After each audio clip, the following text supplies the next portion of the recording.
Le doy la bienvenida a Paul Alejandro Sánchez, especialista en asuntos energéticos. Paul, ¿cómo estás? Qué gusto saludarte. Magda, mucho gusto saludarte otra vez, aunque sea a la distancia. Aunque sea a la distancia, pero aquí estamos y con muchísimas dudas, Paul, porque a ver, ya se veía venir este asunto de la presentación de la contrarreforma energética y demás. En algún momento ya lo habíamos platicado, sin embargo, pues esta mañana mencionaba a Adán Augusto López, pues una de las cosas que ya se ha convertido entre las principales preocupaciones de la opinión pública. La desaparición de la Comisión Nacional de Hidrocarburos, de la Comisión Reguladora de Energía, así como de las subsidiarias de la Comisión Federal de Electricidad. ¿Frente a qué estamos? ¿Qué implicaciones tiene todo esto? ¿Se puede convertir en juez y parte la Comisión Federal de Electricidad al mismo tiempo o qué nos espera? Pues Magda, desafortunadamente es el mensaje que se ha mandado desde hace mucho tiempo, que CFE se considere como una autoridad prácticamente al nivel o superior a una secretaría de gobierno, en este caso la Secretaría de Energía. Eso significa que no haya reguladores, que no tengamos un centro de control como el SENACE, que era el que operaba el mercado, y por lo tanto no existiría un mercado. Ya viste también en la iniciativa que dicen que se van a cancelar todos los permisos y contratos. Entonces la lógica de esto es que CFE se convierta no solo en juez y parte, sino en monopolio y monopsonio. ¿Qué significa? En el único comprador de energía eléctrica y en el único vendedor de energía eléctrica. Ah, caray. Eso finalmente genera una preocupación porque entonces como mexicanos no vamos a tener más opción. A ver, una decisión como esta, ¿qué señales está enviando tanto al exterior como al interior? Y llama poderosamente la atención porque sabemos que también hay de por medio un tratado de libre comercio. Tenemos ahí el TEMEC. Sin duda, y nada más para precisar, los mexicanos no tendríamos ninguna opción y los que venden energía eléctrica no van a tener a quién venderle más que a CFE. Imagínate las condiciones que eso crea.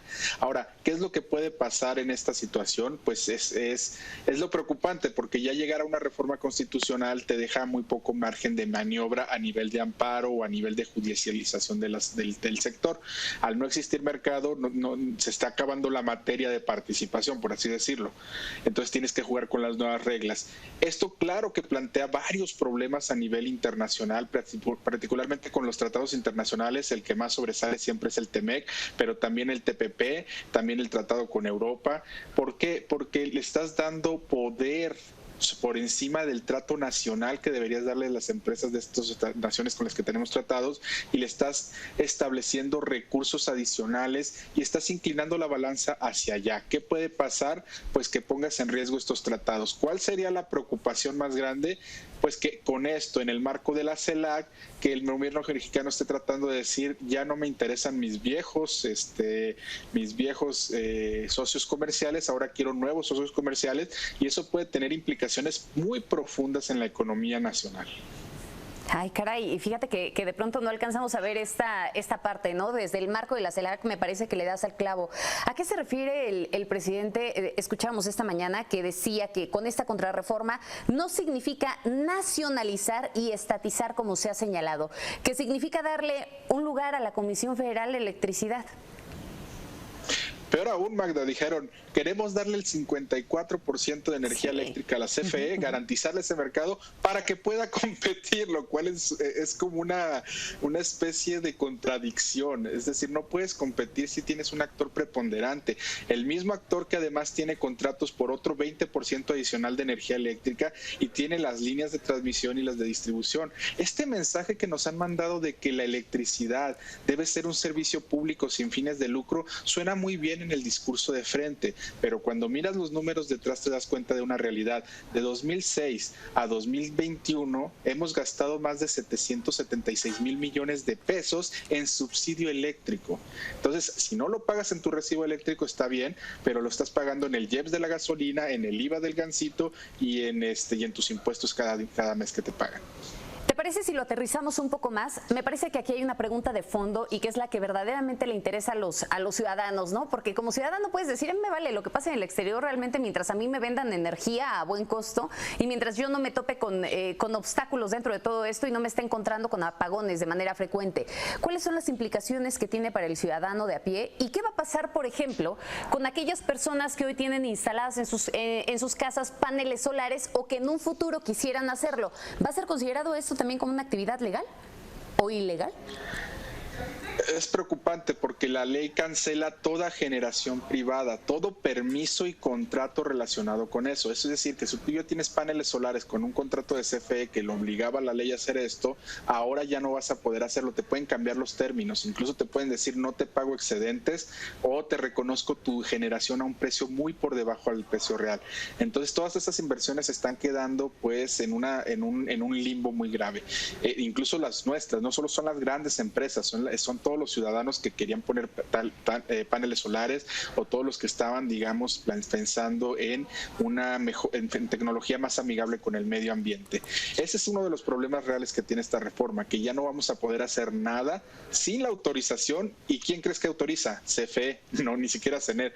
Entonces, CFE en este momento, como decía, se vuelve juez y parte, es decir, le puede determinar quién participa y en qué condiciones participa. Ah, caray.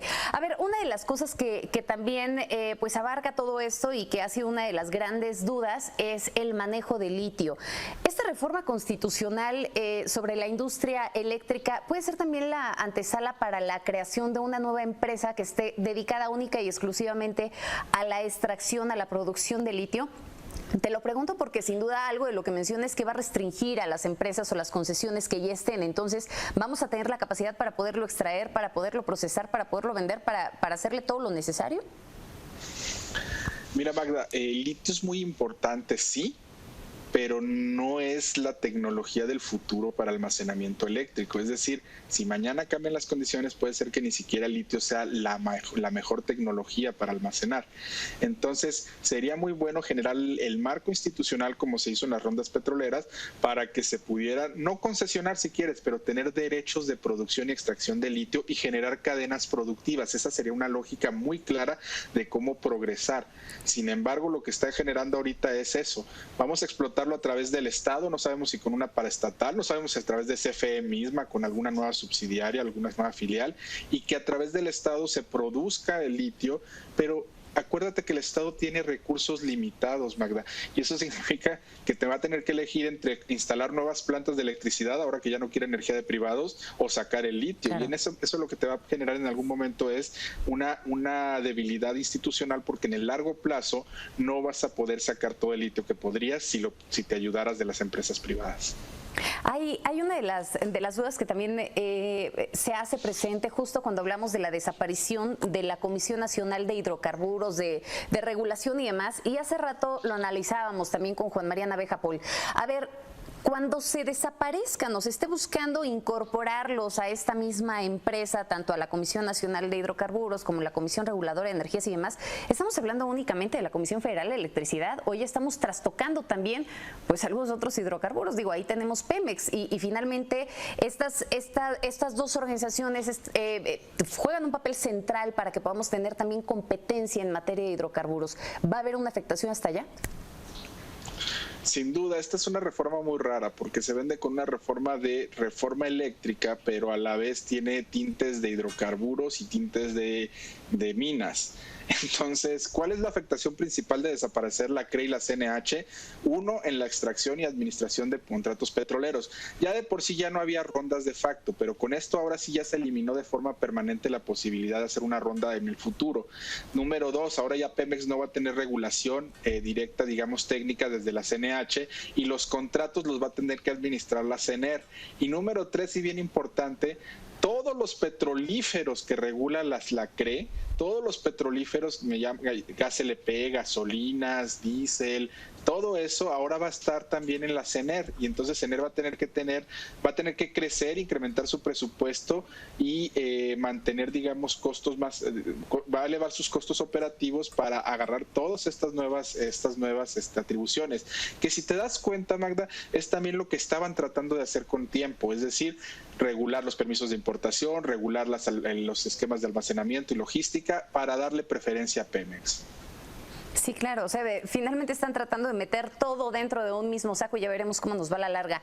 Finalmente, ya para podernos despedir, Paul, ¿qué podemos esperar en el Congreso? ¿Pasará o no pasará? Esa es la pregunta del millón, Magda. Yo creo que aquí todos los ojos están puestos en el PRI. El PRI, digamos, como el eje clave para decir sí me interesa negociar esta reforma, pasarla en sus términos, o voy a hacer la oposición aliada, como siempre, como me planteé desde el principio de este sexenio, y no va a pasar. Esa es la pregunta del millón, y ya en alguna ocasión el mismo PRI señaló: tenemos vasos comunicantes con Morena y nuestra intención es no cerrarnos las puertas políticamente, vamos a platicar todo. Eso es lo que pone, digamos, los focos rojos ahorita, decir, los ojos lo tenemos puesto en el PRI para saber cuál va a ser su decisión. Y si su decisión es acompañar a Morena, pues entonces tendría muy poco que hacer ninguna de las dos cámaras. Ya veremos de qué lado batea o si termina realmente dándoles la espalda, ¿no? Ese me parece que va a ser un asunto interesante en materia política para analizar. Paul, muchísimas gracias, como siempre, por estos minutos. Magda, un abrazo a la distancia y muchas gracias por la invitación.